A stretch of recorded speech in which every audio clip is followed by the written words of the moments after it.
Hello Marjolaine, Hello! comment tu te sens en ce début d'enregistrement d'épisode de podcast?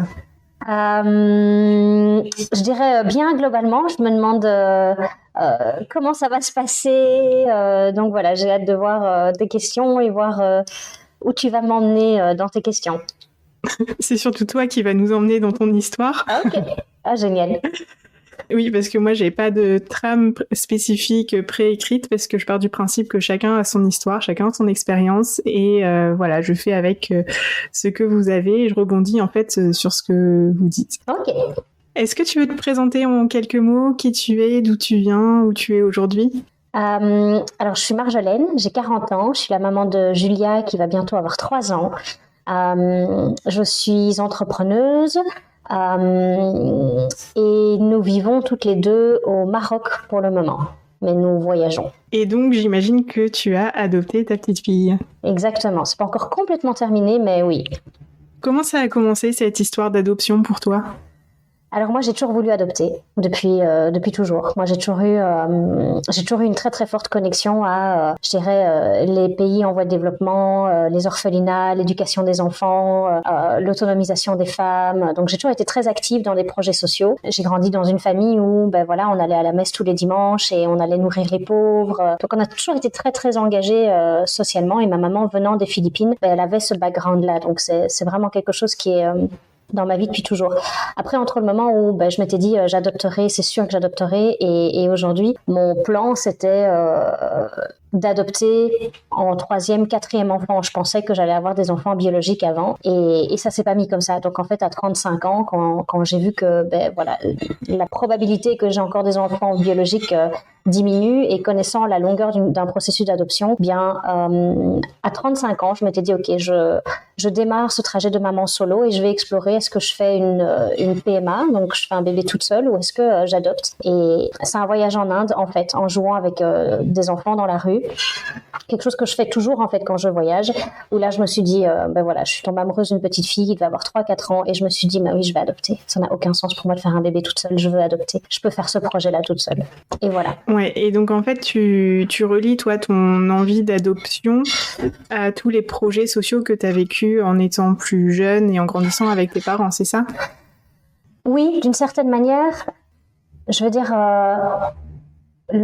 l'histoire familiale, l'histoire de ma maman, la manière dont on a voyagé, notre contribution à toujours aider les pauvres, ça m'a permis de voir en fait à quel point il y avait vraiment beaucoup d'enfants dans le monde qui avaient même pas le minimum en fait. Ils n'avaient pas à manger, ils n'avaient pas de quoi aller à l'école, ils n'avaient pas de vêtements. Et je me souviens d'un voyage aux Philippines justement où je devais avoir, je dirais 8-9 ans, quelque chose comme ça, qui a été choquant pour moi parce que on a exploré le pays, on a vu ce qu'on voit classiquement en tant que touriste, mais on a vu aussi les bidonvilles, on a vu voilà, j'ai des flashs très très forts dès qu'on rentrait dans une voiture, de dizaines d'enfants qui venaient toquer aux vitres presque tout nus à demander des petites pièces, et j'ai l'image aussi de mes parents qui se trimballaient toujours avec un gros sac de pièces pour pouvoir distribuer de la monnaie.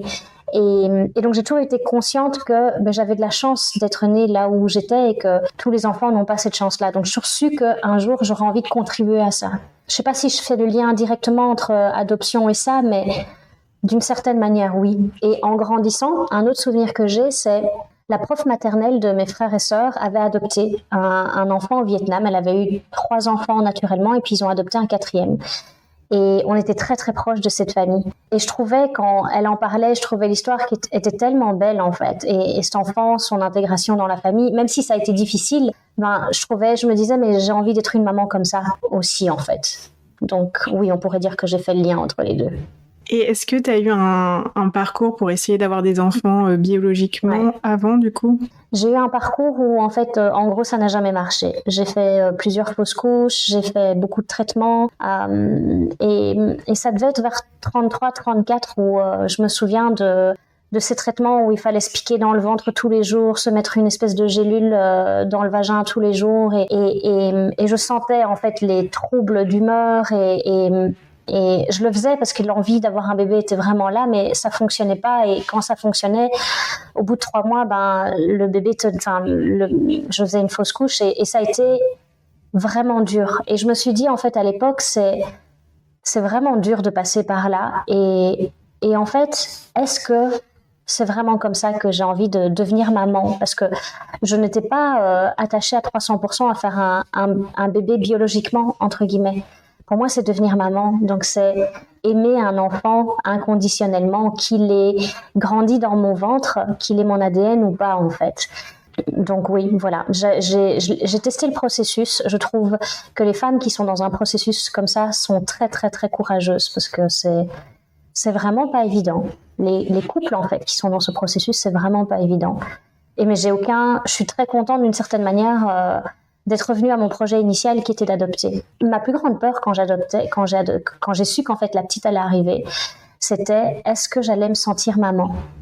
Est-ce que j'allais me sentir, est-ce que j'allais l'aimer aussi fort que si elle avait grandi dans mon ventre? Ça, c'était une peur que j'avais. Est-ce qu'elle va m'accepter moi en tant que maman? Et en fait, ça, c'est magique, mais vraiment magique. Je me souviens d'être descendue de l'avion et d'avoir eu la petite dans mes bras. Elle avait 1 semaine et c'était instantané. C'était ma fille, j'étais sa maman. C'était juste magique, en fait. Et je me suis jamais posé la question. Je me suis plus jamais posé la question. Et même aujourd'hui, c'est même assez incroyable. Comme elle vient des Philippines, donc on a les mêmes origines, mais personne ne se dit qu'elle a été adoptée. Enfin, je veux dire, c'est ma fille. C'est vraiment voilà, c'est vraiment magique le lien qui se crée. Comment tu as été mise en contact du coup avec ta fille? Comment ça s'est passé? Alors moi, j'ai commencé le processus classique, donc qui est, tu déposes un dossier, tu as toute une série de formations, puis tu as des évaluations psychologiques, etc. Et donc, j'étais partie pour une procédure classique, sachant que j'étais femme célibataire, donc mon choix était assez limité. Je savais que ça allait probablement prendre 5 à 7 ans. Et j'étais ouverte à ça, c'était tout à fait OK. Donc, j'ai démarré la procédure et voilà. Et il se fait que ma maman est philippine, sa famille est là-bas, ils vivent dans des conditions d'extrême pauvreté. Et en fait, c'était début août, mi-août, je pense. Je vivais ma vie en attendant que quelque chose se passe dans ma procédure d'adoption, mais j'avais pas une forme d'impatience, quoi.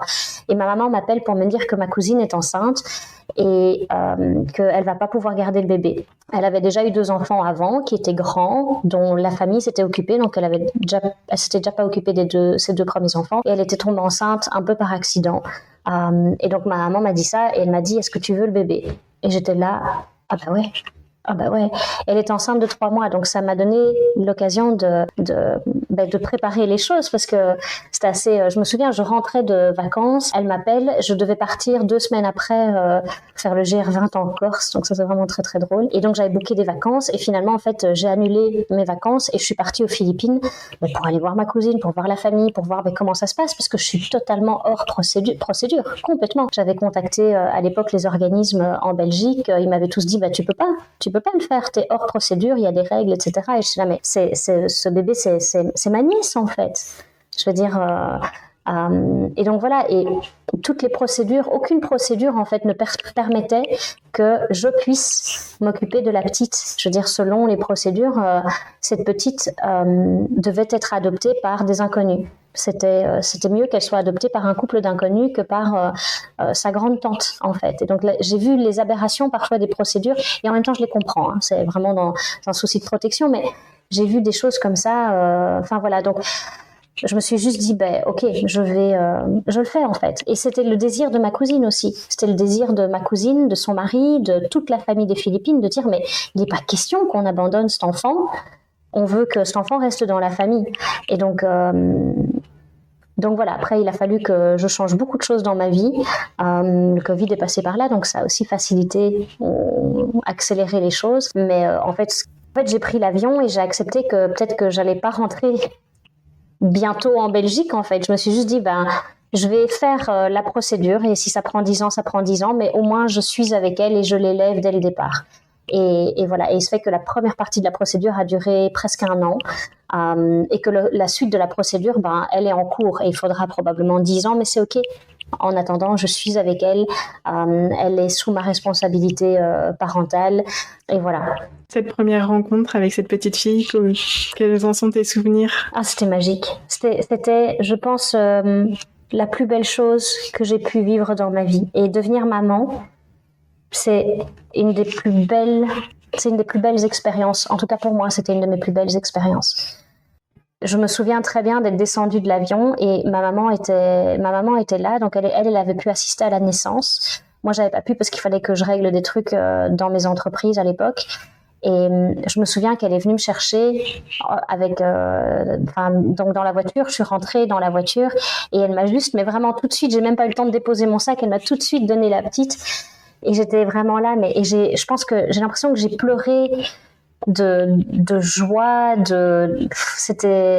c'est même indescriptible en fait. Et pendant 3 semaines, on a vécu comme ça dans notre petite bulle où je la regardais tout le temps, et je m'émerveillais pour tout. Et c'était vraiment juste magique. C'était vraiment juste magique. Et en fait, je continue à la regarder comme ça aussi aujourd'hui. Aujourd'hui, je passe ma journée à la regarder et me dire « Oh là là, que t'es juste incroyable, que... Et voilà, et c'est un bébé bonheur, quoi, un bébé heureux, elle est juste incroyable. Donc j'ai cet émerveillement de la maternité, mais je pense que toutes les mamans ressentent ça d'une certaine manière, de voir, c'est une œuvre d'art, un enfant, hein. Un bébé qui grandit, c'est une œuvre d'art. Ouais, je suis très émotionnelle par rapport à ça. Ça, c'est quand tu arrives, la première fois que tu la vois. Ouais. C'était en quelle année? 2020. Un mois avant le Covid. Enfin, le Covid était déjà en Asie, ouais.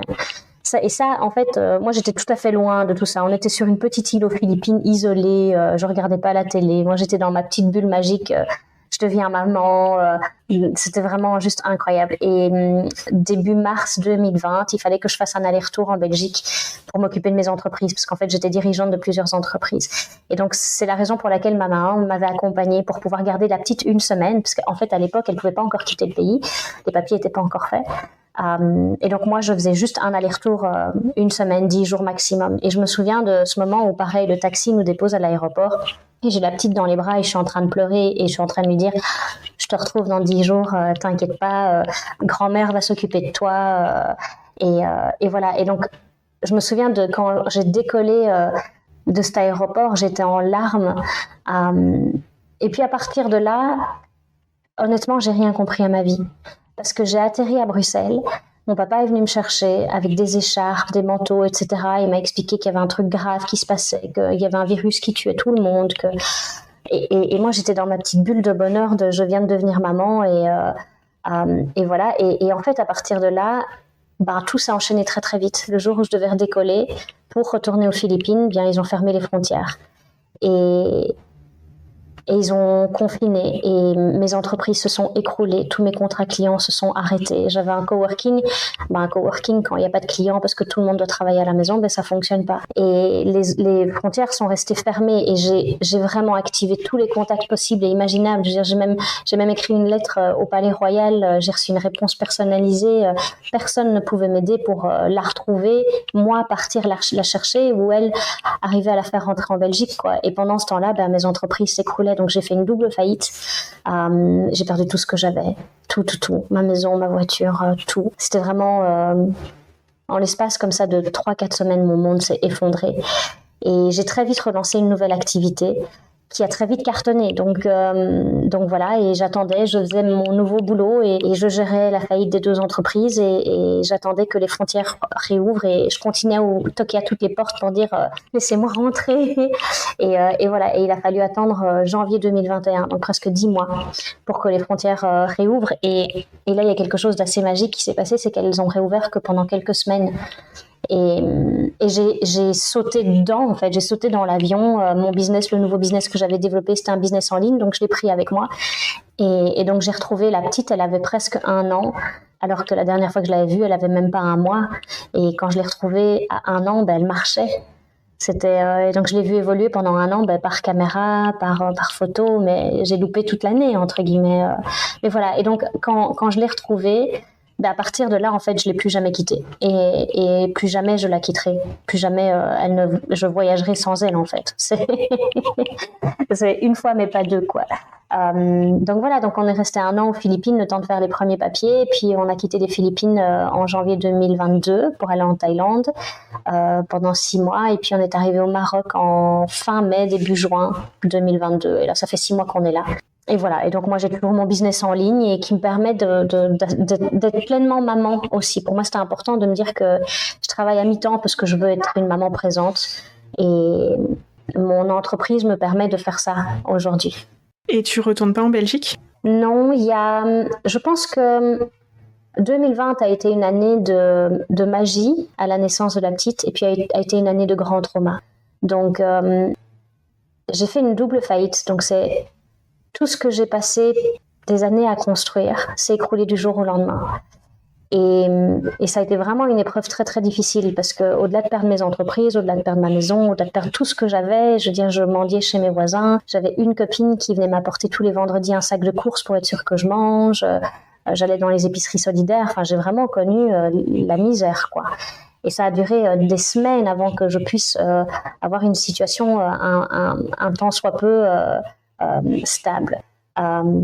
Et heureusement que des semaines, parce que ça aurait pu durer beaucoup plus longtemps. Et j'ai expérimenté à ce moment-là en Belgique ce que c'est que de faire faillite, ce que c'est que de tout perdre, ce que c'est que... Et donc d'une certaine manière, très honnêtement, bon, on verra comment ça résonnera pour le monde, ce podcast, mais un système social auquel j'ai passé des années à contribuer, que je défendais, je veux dire des projets sociaux, j'en ai porté tellement en Belgique aussi. Et quand moi j'ai tout perdu, ils m'ont laissé crever de faim dans la rue, et non seulement ils m'ont laissé crever de faim dans la rue, mais ils m'ont shoté dans le ventre pour que je donne les derniers 10 € que j'avais. Et voilà, donc j'ai eu un gros dégoût du système social belge. Et voilà, c'est encore quelque chose où aujourd'hui beaucoup de gens me demandent si je vais retourner un jour en Belgique. Je ne sais pas. On m'a posé encore la question hier. Est-ce que tu rentres bientôt en Belgique ? Je sais pas. J'aime ces pays en voie de développement parce qu'il y a quelque chose... je suis davantage connectée à l'être humain, à la solidarité, à la vraie vie, à la communauté. Il y a quelque chose qui a besoin de changer en Belgique, je pense. Donc voilà, je continue à contribuer à plein de projets sociaux partout où je vais. J'adore voyager, j'ai toujours adoré voyager. Et ouais, je suis pas encore prête à rentrer en Belgique. Et aujourd'hui, j'utilise l'excuse qu'il fait beaucoup trop froid. Mais voilà, je sais aussi qu'une fois qu'on arrivera en Belgique, tout va devenir beaucoup plus difficile. Je veux dire, là, j'ai le luxe de pouvoir travailler à mi-temps, d'être dans des pays où je peux aider les gens, où j'ai accès à des bonnes écoles, où voilà, je vais rentrer en Belgique. Comment dire ? Mais j'ai pas envie de cracher, donc j'ai pas envie parce que c'est pas la vibe que j'ai envie de diffuser. Mais je sais que tout va être beaucoup plus difficile en rentrant en Belgique, et que je pourrai plus contribuer de la même manière à construire des écoles, aider des femmes. Voilà, je sais pas, je prends un exemple de si je récolte aujourd'hui 3 000 € de fonds, je peux les verser pour construire une école au Togo, quoi. Si je récolte 3 000 € en Belgique, il me restera 1 000 € pour l'école au Togo. Et là, voilà. Donc, ouais, un peu une désillusion. Oui, aussi par rapport à l'adoption, je vais pas être aidée, en fait. La petite va pas être aidée, c'est pas une... Tout va devenir très très compliqué le jour où on rentre. Je voudrais qu'elle puisse garder, en fait, une qualité de vie, une qualité d'éducation, une connexion à la simplicité des choses. Et par rapport à l'adoption, en termes de procédure, etc., ça en est où aujourd'hui ? Là, je suis tutrice légale. Donc, pour pouvoir finaliser complètement, c'est-à-dire avoir une adoption qui est belge, je devrais faire une adoption locale, la faire reconnaître à l'international. Donc, ça va être un long parcours de combattant. Pas du côté des Philippines, c'est du côté de la Belgique que ça va être un parcours. D'où le fait que je suis pas pressée de rentrer en Belgique. Donc voilà, mais du côté des Philippines, je suis sa tutrice légale aux yeux je veux dire, voilà, j'ai sa responsabilité parentale. J'ai la responsabilité, l'autorité parentale, c'est comme ça qu'ils appellent ça. Et puis je dois retourner aux Philippines pour faire la suite de la procédure. Mais là, j'attendais que toute cette histoire de Covid soit passée. Et donc, tu disais que tu aimes beaucoup voyager, donc j'imagine que tu as voyagé avec ta fille. Ouais, on a fait les Philippines, on a fait la Thaïlande, là on est au Maroc. Et dans chacun des pays, bien, on bouge, quoi. On bouge, et quand on fait des projets sociaux, elle vient avec moi. Et c'est ça que, je trouve ça vraiment fascinant de voir que... Ouais, voilà. Moi, j'ai une valeur engagement social qui est très, très forte. Et je vois la petite, en fait, c'était beaucoup plus fort aux Philippines quand on allait les dimanches cuisiner et aller nourrir les enfants des rues. En fait, elle jouait avec. Elle n'était pas différente, en fait. Tu vois, et c'est ça que... Et en fait, on n'est pas différents. Et voilà. Et ça, c'est quelque chose dont j'avais un peu perdu, je dirais, en Europe. Et voilà, j'aime bien la vraie solidarité aussi. Dans ces pays pauvres, en fait, on touche à la vraie solidarité, pas une solidarité étatique.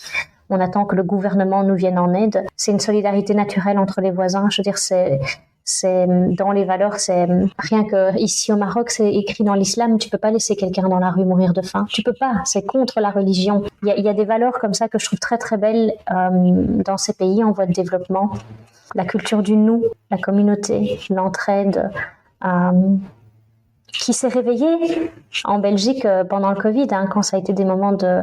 Mais fondamentalement, c'est des cultures quand même plus individualistes auxquelles je ne m'identifie pas, en fait.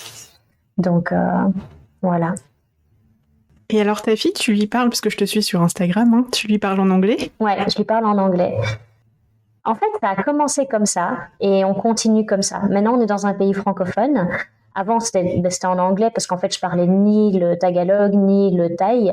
Donc, on a toujours fait en anglais. Et maintenant, on est dans un pays francophone et on a gardé cette habitude de parler en anglais. Et j'aime bien parce que je suis une citoyenne du monde et c'est un bébé du monde. Et voilà, elle apprend le français à l'école, elle apprend l'arabe à l'école, elle a vu les langues des Philippines pareil à l'école, mais avec moi, on a notre petite bulle, c'est en anglais. Et voilà, et elle comprend le français. Mais on a notre langue à nous, c'est l'anglais. Et tu lui parles de son adoption ? Alors, je ne lui parle pas dans le sens où c'est pas que je lui dis tous les jours qu'elle a été adoptée. Par contre, je ne cache rien.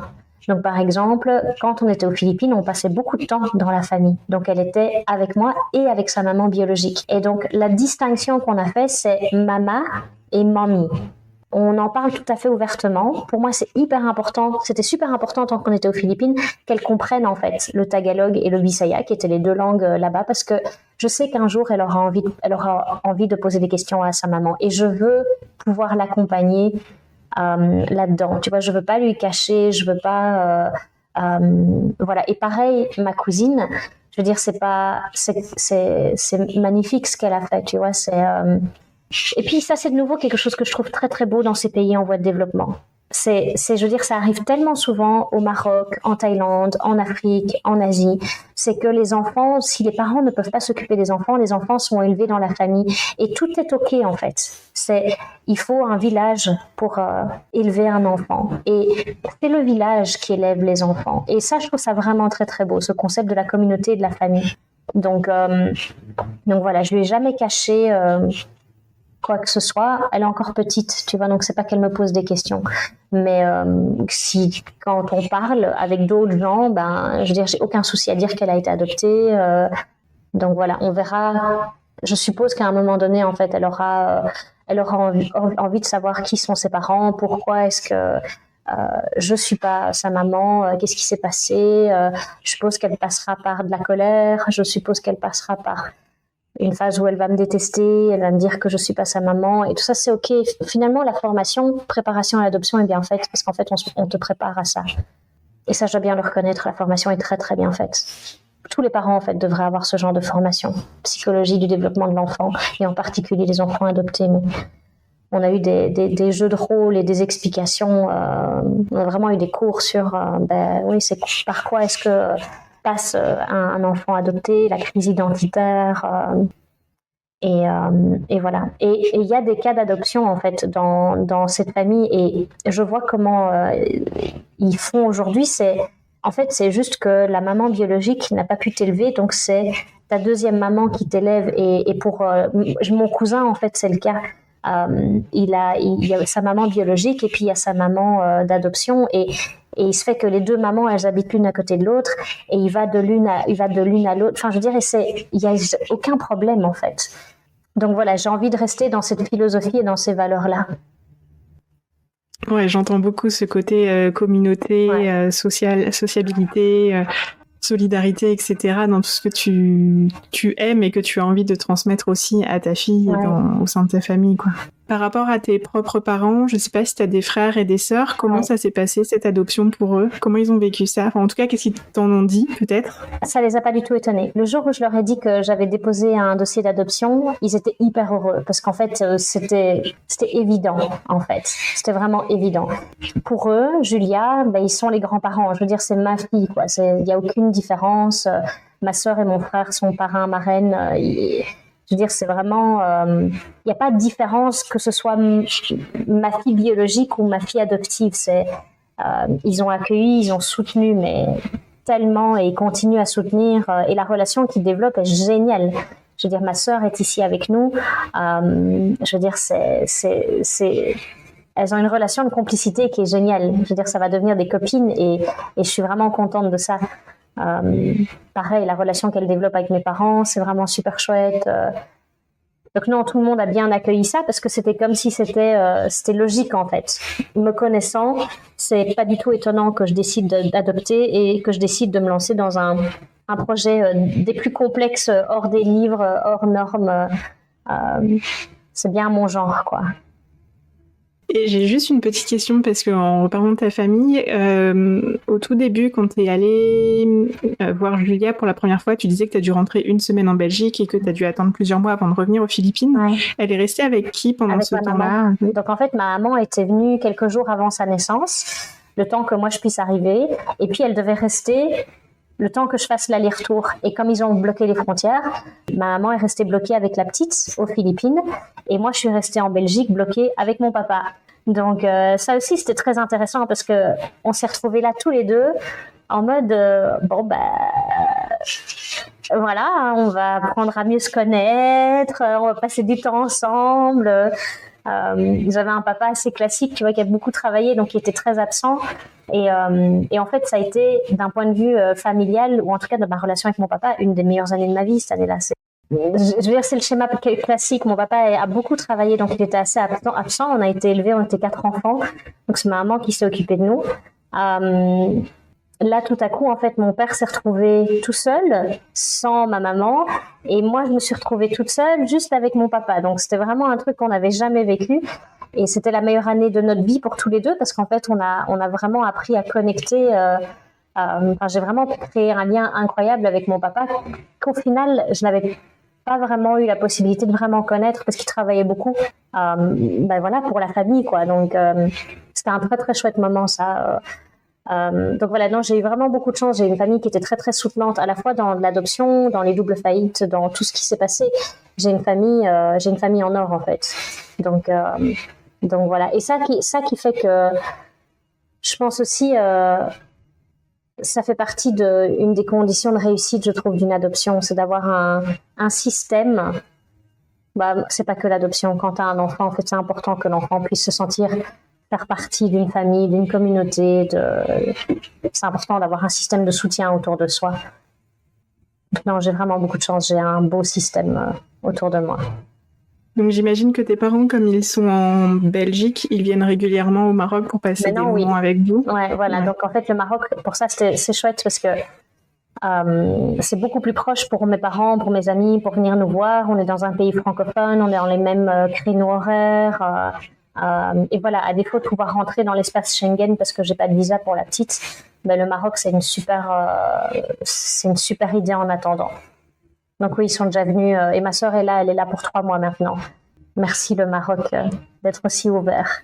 Ouais, donc là on sent aussi que tu as réussi à retrouver un équilibre aussi. Et notamment au Maroc qui t'apporte un peu tout ce que t'aimes, ce à quoi t'arrives à te connecter. Ouais. Après, j'ai la bougeotte. Je me dis, oh là là, j'ai envie d'aller en Afrique du Sud, j'ai envie de lui montrer ça. En fait, j'ai envie de montrer le monde à la petite. J'ai envie de lui montrer à quel point le monde est magnifique, il est vaste, que partout où on va, en fait, on voit la bonté des gens, que Voilà. Et j'ai envie de lui offrir cette ouverture sur le monde pour éviter qu'elle... Ouais. C'est même pas pour éviter, c'est parce que je trouve que c'est tellement beau que ça fait partie des valeurs que j'ai envie de lui transmettre. Est-ce qu'il y a un sujet qu'on n'a pas abordé, que tu aimerais aborder? Un message à faire passer peut-être? Ouais. Un message à faire passer, je trouve que il faut avoir beaucoup de courage, de persévérance, de patience, de détermination pour faire une adoption. Et c'est juste un message peut-être aux parents, les futurs parents, qui y pensent et qui sont peut-être qui se posent des questions par rapport à la longueur, la difficulté, etc., etc.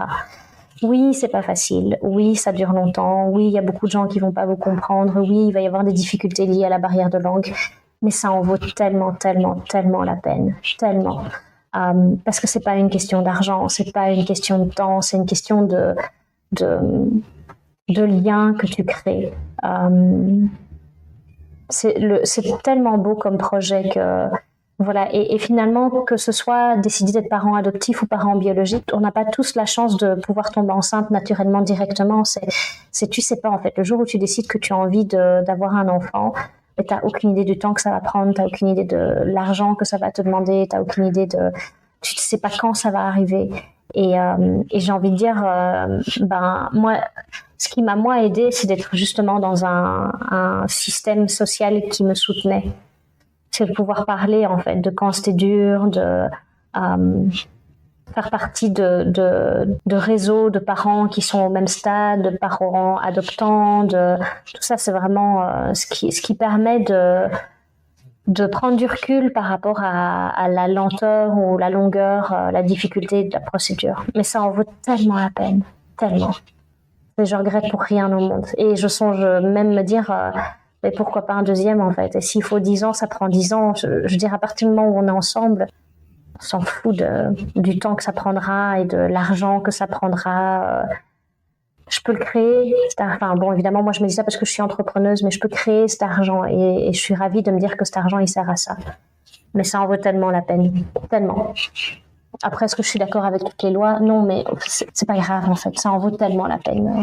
Donc, oui, ici on parle d'amour, quoi. Voilà, c'est ce qu'il y a de plus grand. Ouais, donc c'est trop trop beau comme projet et comme sentiment. Et devenir parent, c'est juste la plus belle chose qui existe. Mais bon, moi, mon rêve ultime depuis toujours, c'était je veux devenir maman.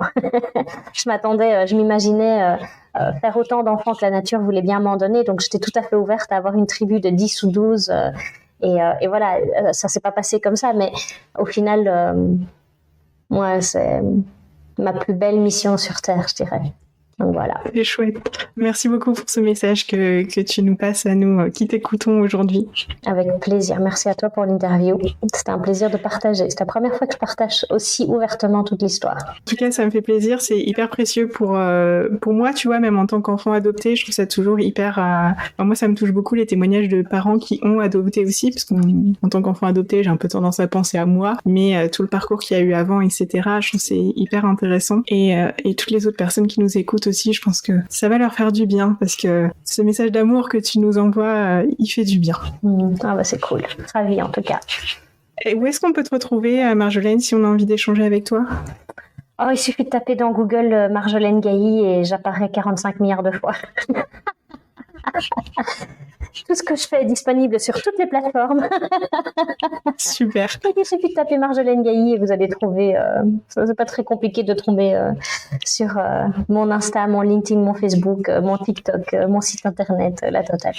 Super. Écoute, je te remercie infiniment, Marjolaine. Merci à toi. Et je te dis à très bientôt. À bientôt. Bye.